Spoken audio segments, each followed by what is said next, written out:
Okay. All right. Welcome, everyone. Thank you guys so much for being here. This is the last week, the last series in our Wellness Opulence program. We've been together for, this is our, says week 10, but it's actually our 11th week because we had an introduction week. And we started June 21st on the solstice. So if you've been here this whole time, a couple of you have, congratulations. It has been a journey. Kristen is not here tonight because she is not well, and I was not well all of last week. And I honestly think it's because it's the very end of all of this detoxing that we've been doing, all this purging, all this cleansing, all this focusing on our bodies, our minds, our spirits, and our bodies were just like, time to rest and integrate. And so, Kristen, sending you so much love. But do not worry, we are in really good hands because you have yours truly here to talk about the Hun. Also, Ken Close is here. We are very lucky and fortunate to have his wisdom and genius on the call.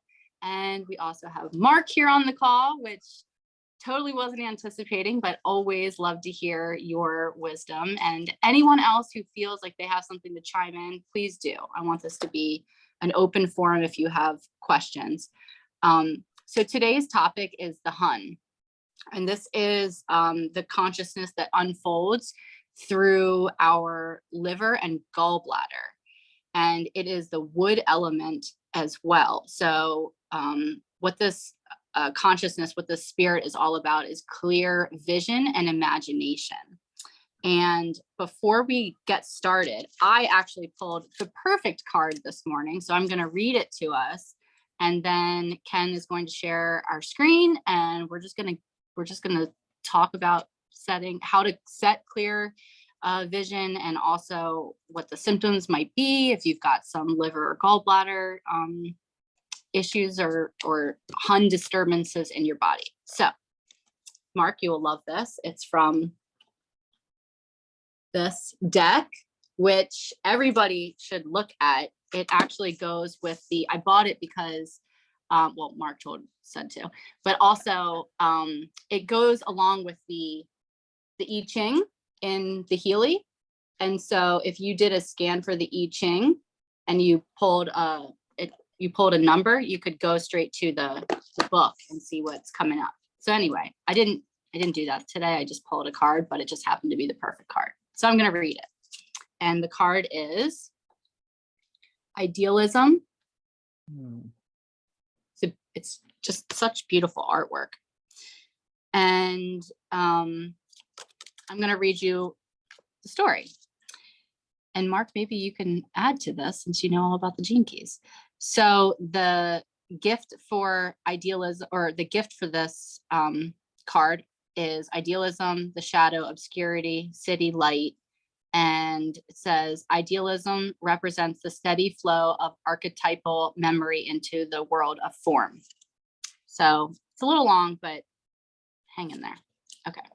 So my wisdom story. At home, I was always encouraged to indulge in my imagination. I was constantly dreaming up and acting out stories, and it was wonderful. At school, however, when I got caught staring out the window, I was told to take my head out of the clouds, pay attention, and be realistic. So I quickly learned to keep my fantasies to myself. For a long time, no one knew how little I cared about real life, which in comparison to my fantasy life seemed completely devoid of wonder. But my parents sensed something was off. They began to worry. They took me to an even more concerned doctor who prescribed some pills and behavioral techniques to end the delusions and bring me back to the world. For a while, it seemed to work, and I was able to get off the medicine.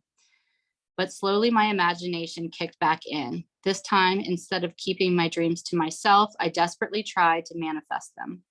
But they could never measure up to my original ideals. Powerless and angry, I tried to push them away again. But this time, the more I tried to bury my fantasies, the darker and more obscure they got. The demons from my dreams became the people I dated. I kept recreating the same awful situations, especially in my intimate relationships. It got so bad, I wanted to escape life entirely. Luckily, I had a dream one night where a polar bear walked right up to me with a golden journal, pen, and paints in his mouth. The next day, I ran to the store and started the first of what would be hundreds of art journals. I drew pictures, wrote poems, and painted all of the feelings and visions I'd been afraid to own. I learned to trust in the images that came to me. Now I always provide a free range outlet for my imagination. And I find that just naturally, I am embodying and manifesting my deepest dreams. My gift to you. I am here to remind you of the incredible power and potential of your receptive, abundant, feminine, magical, tribal, dreaming mind. I come to give you permission to play with your bright brain with the realms of imagery, archetype, and imagination. Trust that everything in the end is a symbol. Whatever comes to you, please do not judge it, over-identify with it, or squeeze it into a preconceived shape. And please don't judge yourself in any way for the unusual or optimistic contents of your imagination. In our modern world, many of us are taught to think of idealists as naive, weak, and deluded people, out of touch with reality. It is true that to manifest itself in the world, idealism needs a structure, but without knowing our ideals or recognizing our dreams, how can we possibly manifest anything of true value? To bring our world back into balance, we need people like you to practice magical realism, where your beautiful open mind is honored just as much as the logical plans your brilliant left brain might drum up. So, questions for contemplation.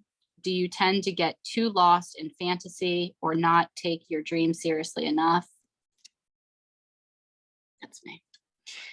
Is it time to let go of a fantasy that's been keeping you from living and enjoying your actual life? Is it time to take an old, perhaps forbidden or unrealistic dream out of the closet and give it expression? Find a light totem and that holds an energy of one of your deepest dreams for ideals. Find a way to wear it or carry it so you have it with you for as long as you want.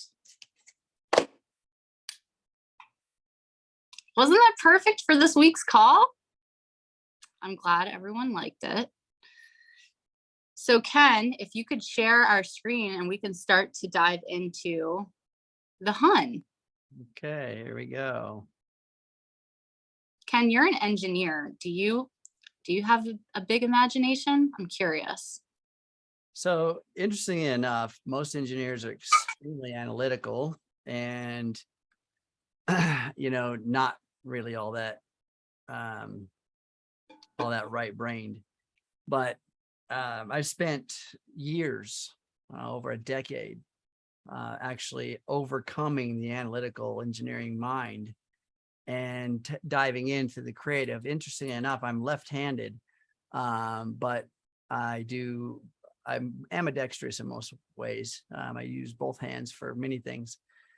But the interesting part is that as an engineer, we bit analytical, but also as an engineer, you've got to think beyond and use the imagination in terms of creativity. It's just I use specific logic to build an imaginative outcome. Does that make sense? So it's bridging the two. Cool. Yeah. Okay, so let's dive into the Hun. The Hun controls the psychological function of decision-making and planning. It's the way consciousness unfolds through the wood element and predominantly the liver. So the decision-making and planning, it's interesting because when you have, I'm really great at creating a vision, but the decision-making and planning, not so much. So I guess I might have a bit of a Hun disturbance because it has to do with organization, prioritization, decision-making, and planning when it comes to manifestation. This element is responsible for our vision, both physiological and literal, and imagination to see the colors of the world through our own eyes. And the Hun is responsible for our direction in life, our benevolence, and for the functions of sound and peaceful sleeping and dreaming that is really beneficial for us.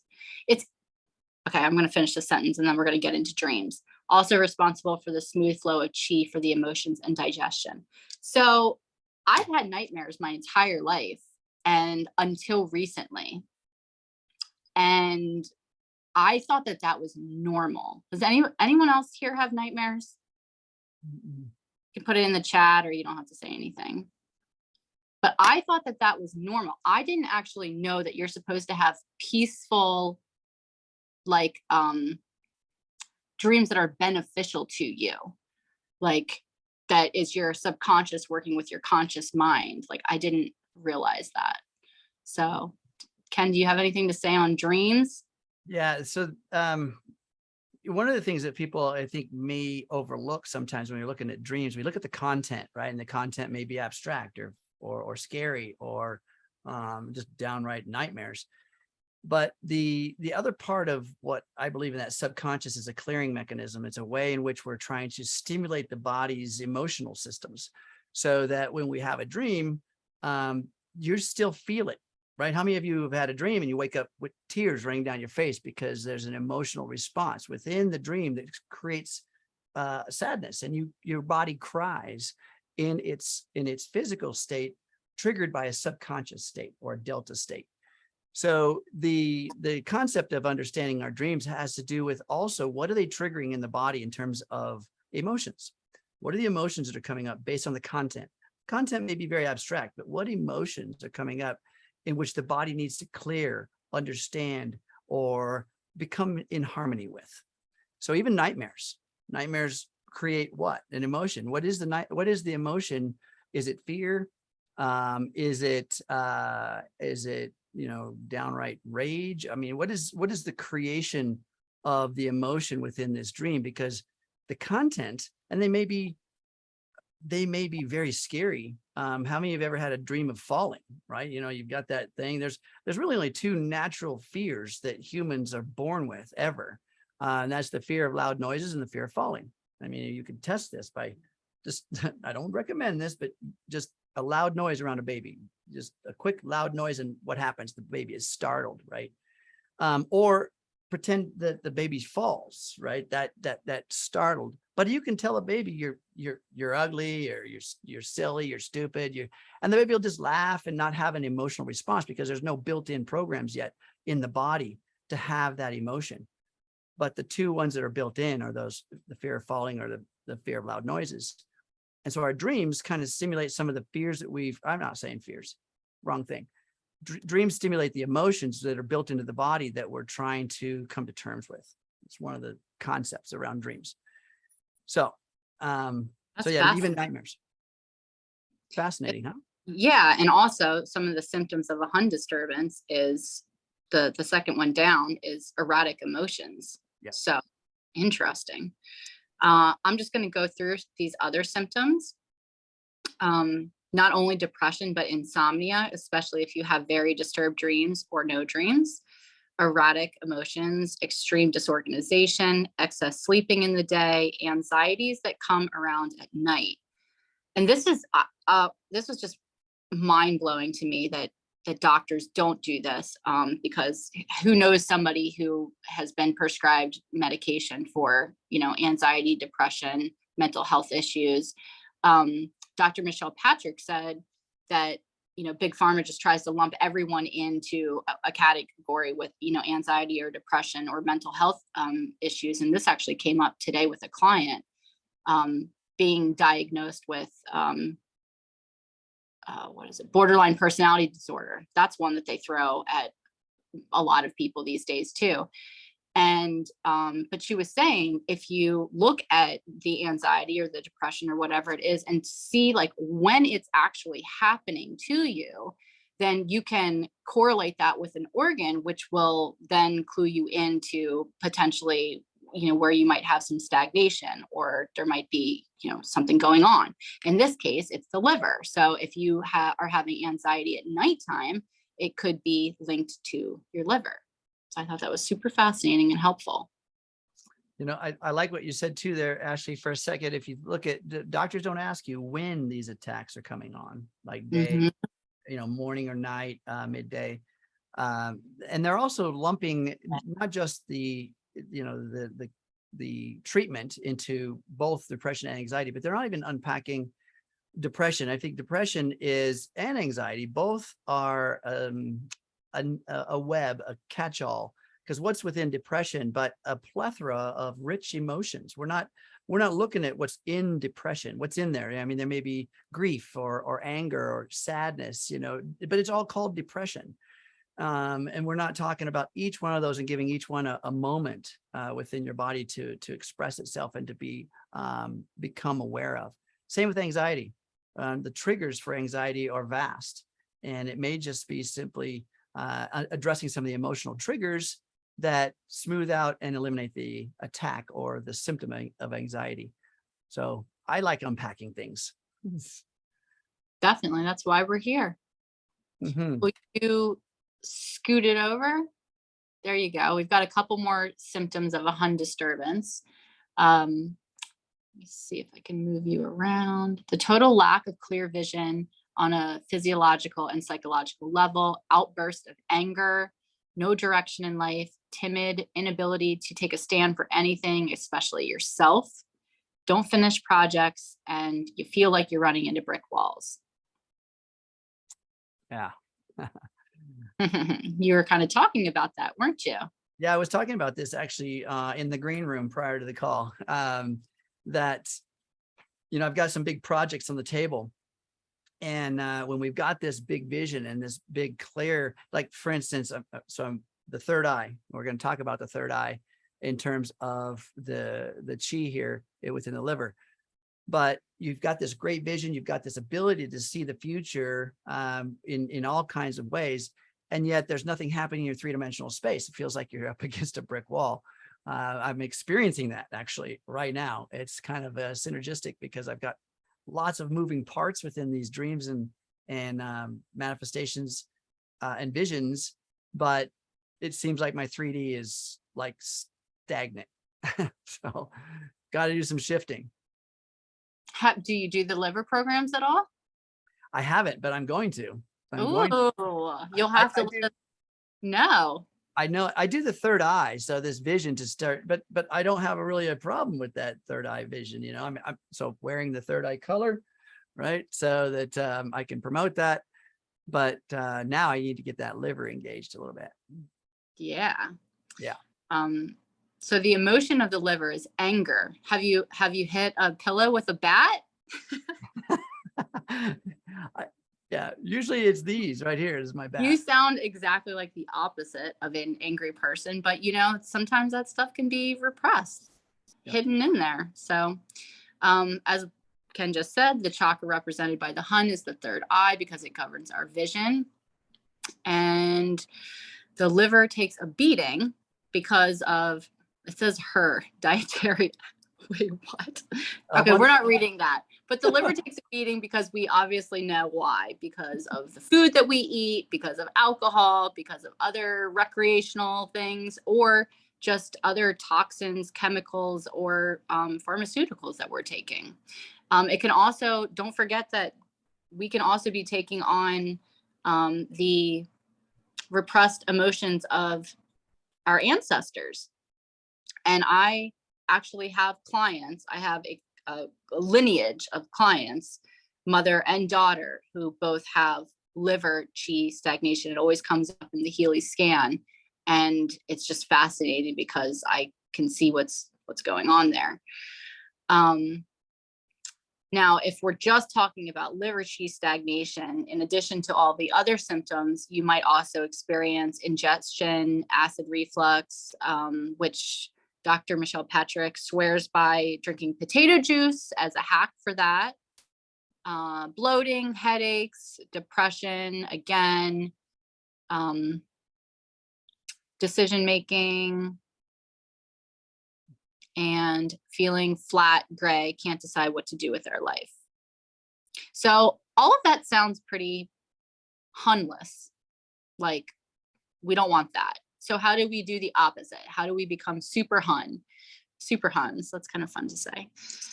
So if you were to work through this, through this disturbance of your Hun and you work through the liver qi stagnation, you are going to be super Hun. And what that would feel like is being inspired, vibing high in the flow.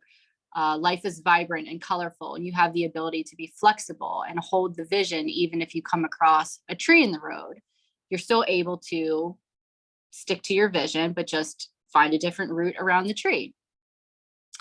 And I thought this was super interesting because I am kind of inflexible. If you're inflexible in your body, you're probably inflexible in life. And you also become more steadfast in your ability to manifest your vision. So this is kind of a big one. It's important because I know a lot of us, no, every single one of us here are here because we want something big out of life. We feel like we were just born with a purpose. We know that we were supposed to do something big. We have big dreams. A lot of us are trying to create something right now. And so this is an important topic, especially being the end of the series and going into the fall. Like, how do we create this clear vision? So let's go to the next page, if you would. Thank you. So how do you cultivate the Hun? Before I go on, do you have anything to add to any of that, Ken? So when we are all of this content, whether it be the vision, like you mentioned, inflexibility within the body, understand that the body itself is the last expression of our consciousness. It is the end result, the three-dimensional end result of our belief structures, of our personality, of our perception, of our ego. It's the last part of the steps that become manifest as us. So that 97% of the genetic code that's adaptive, reading the environment, is being influenced by your thoughts, beliefs. And then so therefore building a body that is, and Ashley, you said something about being inflexible or not flexible. So it's building a body to support the mind. And if our mind becomes more flexible, then our body will naturally follow suit because it has to genetically express the code and the cell structure to fit within the environment that the mind is constructing. The body doesn't know the difference between an experience in the three-dimensional space that you see every day in your outside world or one you make up inside your mind. The cell structure still has to become the version that will survive it. So pretty cool epigenetic, a little epigenetic lesson there, folks. Okay, so here are some holistic ways to cultivate Hun in your life and to release or move the stagnated qi in your liver. So dandelion root is great specifically for premenstrual symptoms, including bloating and tenderness in the body, which is a liver qi stagnation. Peppermint, which is amazing mood lifter, great for digestion as well. Milk thistle, great for anyone exposed to toxic chemicals. You can take it for 2 months after exposure. Dark leafy greens, grains, fish, eat small balanced meals often. And liver massage. So that is if you lay flat and your liver is right here. Can you see this? Mm-hmm. Okay. Your liver, so I'm laying flat. If you use the heel of your palm and you push down across your liver, which your liver is at the base of your right rib cage, and you move it across your body, and you do that 30 times, that's actually something in our homework for this week. So that's a liver massage. You're welcome for that beautiful Vanna White display. That was awesome. I was doing it with you. Awesome. Yeah. You're going to have to tell everyone if something manifests for you after doing a week of the liver. Oh, absolutely. I'll come back and tell you the big dream that is manifest in this world. You'll know about it. Everybody here will know about it. Okay. So now we're going to talk about Healy and programs for the Hun and the liver. There's so many, and this little bit here, I'm going to add it to every single sheet because it's so helpful. you have to use an intention when you're using Healy. It makes it work. Ken, can you say that in a deeper way than what I just said it, how I just said it? Yeah. So if we understand, look at for a minute, we can have the most organic, holistic, non-GMO vegan meal and ingest it under a stress response. And none of that meal is going to be bioavailable. And there's a reason for that, is because when we're in stress response, if we don't have an intention, in other words, we're still in the modality of our life, the struggles and the issues that created the disorder in the first place. In other words, the need for the Healy in the first place. If we haven't gone beyond that, then we're probably still in a stress response.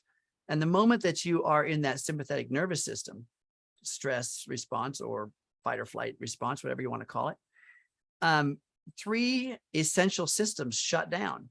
And the first essential systems that shuts down is digestion. The body doesn't need to digest food when it's in fight or flight. Number 2 is our immune system shuts down. Don't need to worry about fighting off bacteria when you're running for your life. And number 3 is our reproductive system shuts down, including libido, by the way, folks. When we're in stress response, it down regulates because energy for those systems need to be mobilized over into survival. And so same thing here. If you don't manage stress, Healy is still going to have a limited effective range within what it's doing. Now, Healy has a bit of a hack because it's working with microcurrent and almost, I don't like to use this word, but almost, let's just say greatly influencing instead of forcing, but greatly influencing biology to become aligned through the microcurrent. So it has a big influence on things even above and beyond the stress response. But some of the programs you need to use are designed for that diligent purpose. And one of the things I'm going to recommend to any of you that are struggling with any kind of stress response, you feel like even a little bit, prior to doing some of the remedies here, or even creating your intention, is to run bed rest. Bed rest from the sleep and jobs page. It's designed to move the vagal tone or move your nervous system from sympathetic to parasympathetic. So from stress response to rest and digest. And that program alone will start to move you into a more relaxed state, and then do your intention. Okay. That's one of my favorite programs. I love that program. Yep. Thank you for sharing that. My pleasure. A great way and a great time to remember to set your intention is when the Healy program is loading. You select it in the Pink Dot app and it's loading. That is a great time. I've been doing that ever since a couple weeks ago when I learned about it through the cheat code series. So, okay. So now we're going to go over the Healy programs, and then we're going to open it up to comments and other questions. Okay. And Ken and Mark, just jump in here anytime if you have anything to say about any of these programs. But the gold program, in the gold programs, the release program, which is my favorite program. If I had one program that I could take with me, it's the release program. It's great when used with an intention to release emotions. Stimulation programs, 7, it doesn't say depression in there, but there's a cheat sheet that goes along with it. So number 7 is depression, and number 3, the tooth jaw programs, the jaw tension and grinding of teeth is a sign of liver qi stagnation. How fascinating is that? Mm-hmm. Did you know that, Ken? Yeah, well, it does go hand in hand. Let me tell you about also back to the release for a moment. Not only are we working on emotional release, but think about what it's engaging. It's engaging your excretion system. So I don't know if you've noticed, but sometimes you run the release program and you may have to visit the restroom. That's one of the reasons why it's my favorite program. And when I was doing this weight loss program back in like January through May, I used to run toxins and then the release program like a lot, and I lost weight. Yeah, because it's engaging your excretion system, which is not just within the bladder and the intestinal system, but also within your breath, by the way. and within your sweat glands. So it's actually going to improve the body's ability to release everything. And since liver, we're talking about toxins, that's the perfect one. So thank you for bringing that up. Yeah. In the learning program, the concentration system program is great to get work done and also for meditation. I'll never forget, that's the program I was running when I met Ken for the first time in May in Florida in the lobby. I met him and we started talking about everything that we're talking about right now, how healing works, healing, energy. And I was running the concentration program, thank God, because I was able to like take in all the information. It was awesome. I have a friend of mine that says that she says that when we're doing these broadcasts and these calls, she says that she's the Cliff Notes, I'm the documentary. When it comes to content. That's pretty funny. That makes a lot of sense. I love that program, the concentration program. In the fitness, on the fitness page, the circulation program, another favorite of mine, because the liver has a lot to do with the storage and delivering of blood to our extremities. It's why we get pins and needles and cramping, which I also get, and the regeneration program. And without circulation or improved circulation, because it's not only just say blood system, but also our lymphatic system. So that's part of that excretion and cleansing process. So this circulation just helps to bioenergetically improve that or engage that. Cool. In the job, under the job page activation, I intuitively ran that this morning. And that is great for being activated to get the job done. And positive thoughts, another program under the job page. Under the mental balance page, inner strength, whether you're trying to create something or you're just having a rough day and you need the strength, that is a good one.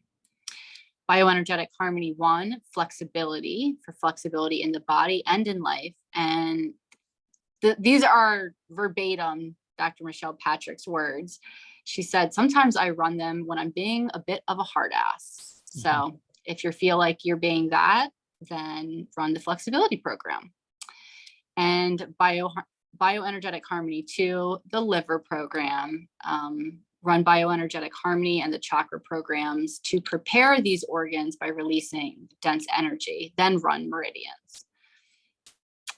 So I loved how Dr. Michelle Patrick explained this. The meridians are like roadways to the highway or roadways to the organs. And if the organs are like villages, you don't want to send energy into the village if there's all the stagnation if there's traffic getting to the village. You got to clear the traffic first to get to the village.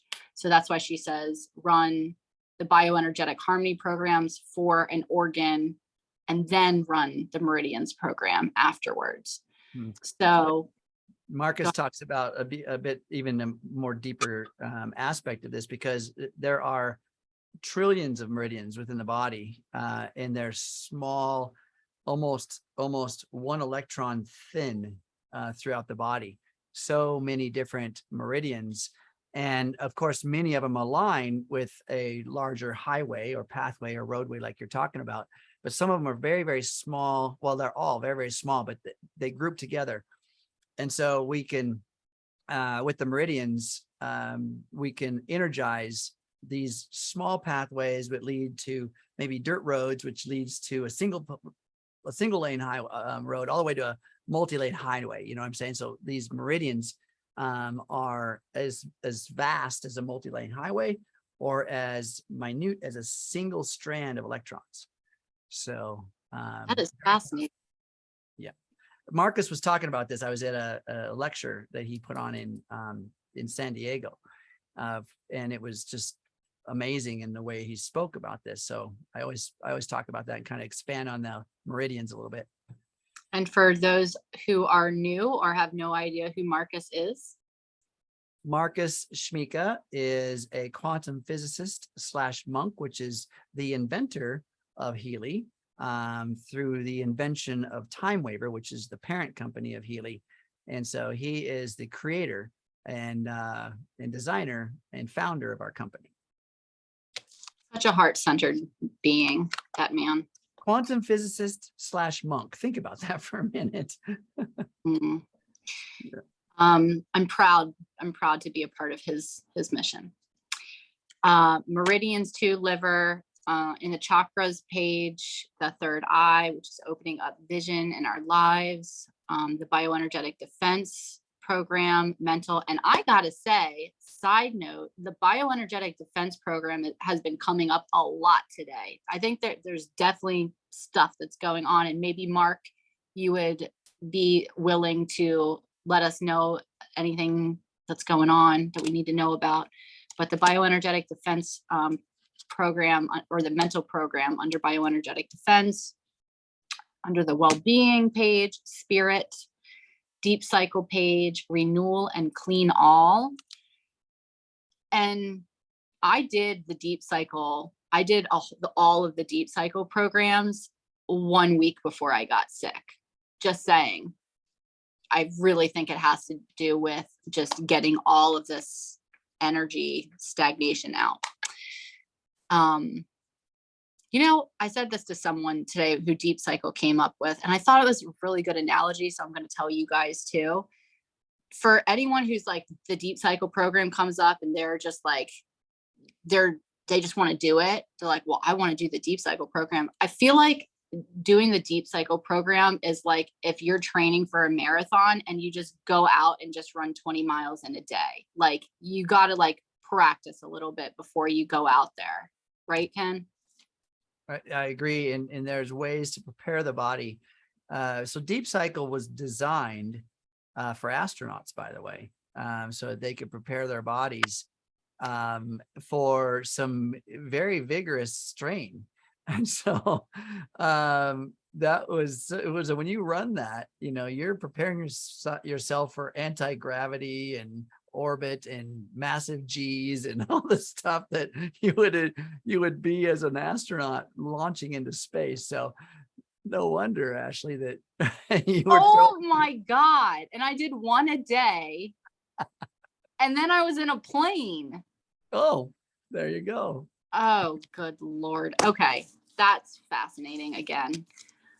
Okay. Under the bioenergetic vitalization page, the pineal gland and stability, and under the digital nutrition page, liver and joy of life. So that's a lot of programs, but do the ones that you're drawn to this week. And in addition, refer to the daily homework list, which we're not going to run over it today, but essentially it's drinking, you know, half your body weight in water every day, grounding, 15 minutes a day would be the best, but getting your bare feet outside on the earth, especially when it's still warm, if you're in a location where it is warm, doing breath work. There's other things on the list. And then let's add doing the liver massage every day this week to our list of homework. And that concludes the final. I'm kind of sad. I'm happy, but I'm kind of sad. And we will do this. We will do this again, this program. So that's how we're going to create clear vision going into the fall. Mark, do you have anything to add on what's going on in the world in this time and just anything? Yeah, absolutely. First of all, thank you to both of you for that.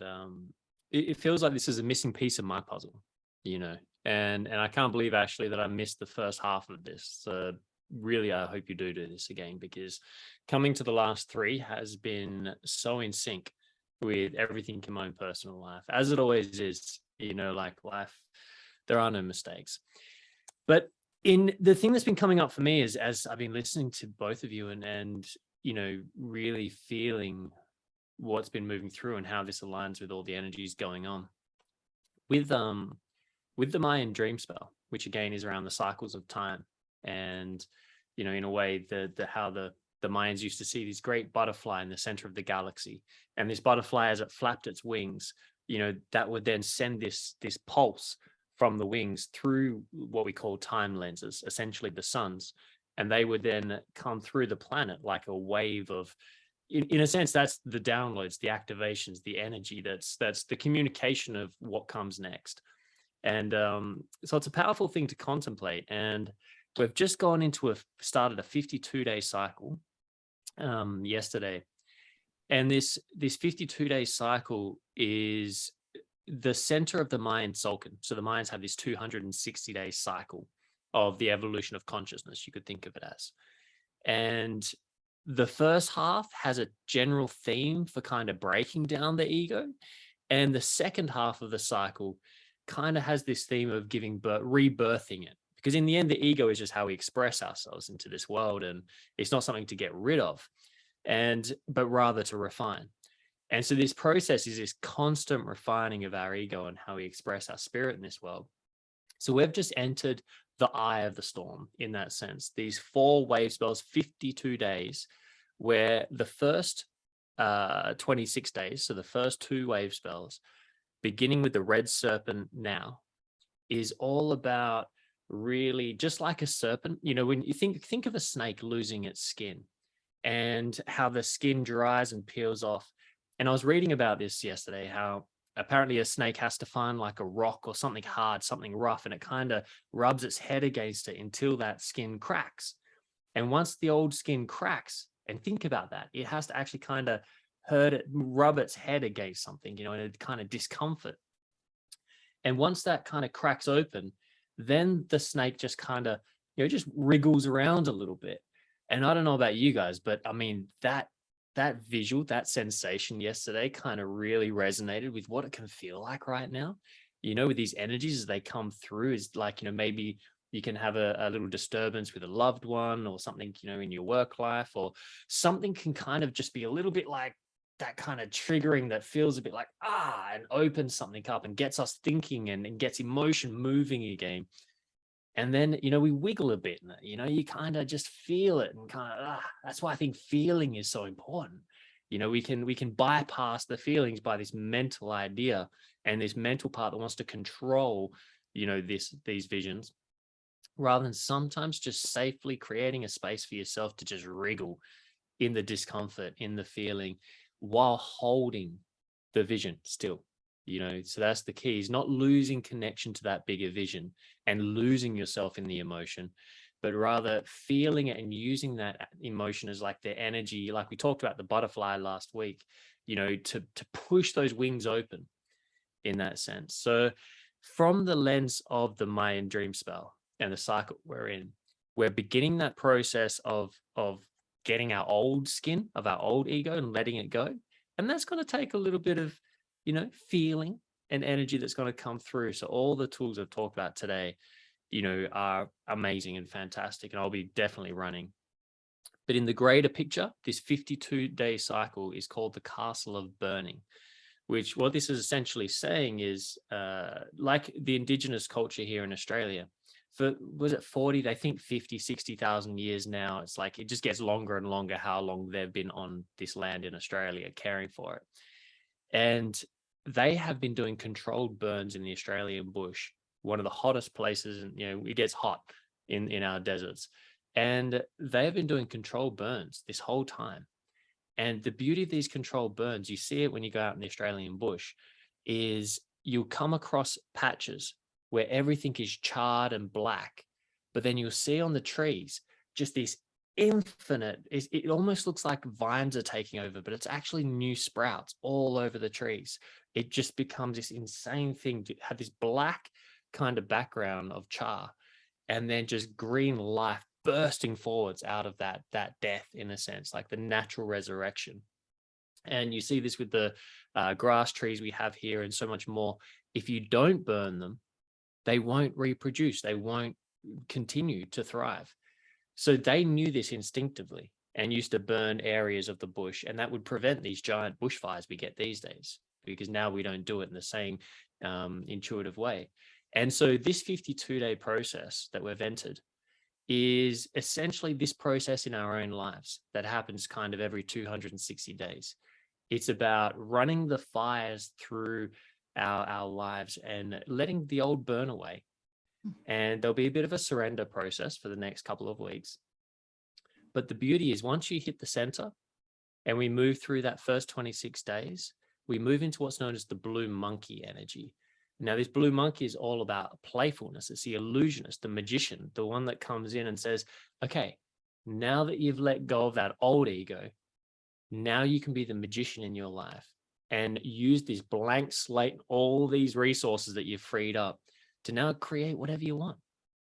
And so there's more playfulness starts becoming encouraged. So the real key here, interestingly, Ashley, is when I talked about the weather report yesterday, was about the opposite of the serpent is the blue eagle, the visionary, and how important, if you want to be a sacred activist in life, which is to take sacred action with every breath you take, then the only way it can be sacred action is if that action is being driven by something more divine, from a higher vision, from that spirit, that higher vision.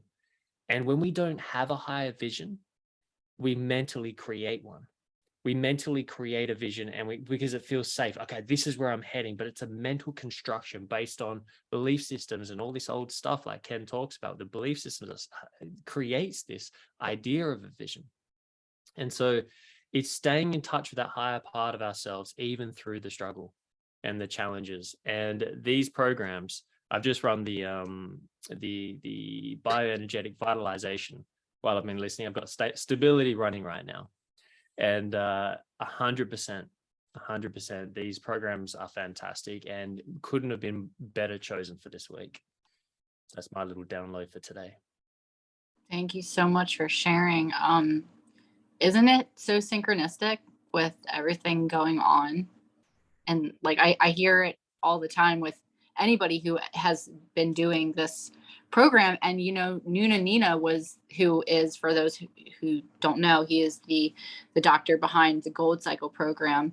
It was a call that I was on, a training that he was talking about the launch of the natural cycle. And he was saying a great time to start getting aligned was the solstice, which launched this whole thing.